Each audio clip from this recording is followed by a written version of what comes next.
ठरलं तर मग या मालिकेपासून घराघरात पोहोचणारी प्रिया म्हणजेच खोटी तन्वी तुम्हाला माहीतच असणार, जिचे खरे नाव आहे प्रियंका तेंडुलकर. प्रियंका तेंडुलकर हिने आपल्या करिअरची सुरुवात फुलपाखरू या मालिकेपासून केलेली होती. त्यानंतर तिने साथ दे तू मला या मालिकेमध्ये काम केलं. प्रियंका ठरलं तर मग या मालिकेमध्ये खरं तर मिठाचं काम करत आहे. ज्याप्रमाणे जेवणात मीठ नसलं तर जेवण रुचकर लागत नाही, त्याचप्रमाणे अर्जुन आणि सायलीच्या आयुष्यामध्ये मीठ घोळण्याचं काम आपल्याला प्रियंका करताना दिसत आहे. तिचं निगेटिव्ह कॅरेक्टर लोकांना खूप आवडतं.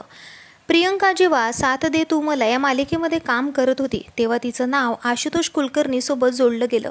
दोघेही जण भरपूर दिवस रिलेशनशिपमध्ये होते. मात्र एक दिवस अचानक प्रियंकाला प्रोडक्शनच्या काही चुकांमुळे त्या मालिकेपासून काढण्यात आलं आणि त्या ठिकाणी वेदांगी कुलकर्णीला घेण्यात आलं. आता हा निर्णय का घेण्यात आला हे असं जेव्हा प्रियंकाला विचारण्यात येतं तेव्हा ती म्हणते की मला याबद्दल काहीही माहीत नाही. मला पूर्वसूचना दिलेली नसताना त्यांनी मला मालिकेतून काढून टाकण्यात आलं. त्यानंतरसुद्धा प्रियंकाने हार मानली नाही. तिने अनेक मालिकांमध्ये आपलं काम सुरू ठेवलं आणि आता ठरलं तर मग या मालिकेमध्ये ती उत्तम अभिनय साकारत आहे. मात्र तिच्या खाजगी आयुष्याबद्दल बोलायचं झालं तर फुलपाखरू या मालिकेमध्ये काम करत असताना तिचं नाव अद्वैतसोबत जोडलं गेलेलं होतं. अद्वैत आता आपल्याला नवरी मिळे हिटलरला या मालिकेमध्ये काम करताना दिसत आहे.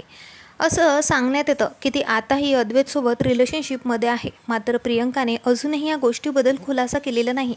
प्रियंका अजूनही अविवाहित आहे. तिचे लग्न झालेले नाही आहे. त्यामुळे ती कोणासोबत लग्न करणार व तिच्या आयुष्यात नेमकं कोण आहे असा प्रश्न प्रेक्षकांना पडलेला असतो.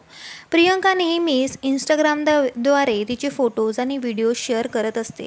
मालिका करत असताना ती फ्रेंड रिक्वेस्ट या नाटकामध्ये सुद्धा उत्तम अभिनय साकारत आहे. अद्वैतसोबत तिचं रिलेशनशिप स्टेटस काय आहे हे अजूनही तिने सांगितलेलं नाही. मात्र ती लवकरच लग्नबंधनात अडकणार हे तिने सांगितलेलं होतं.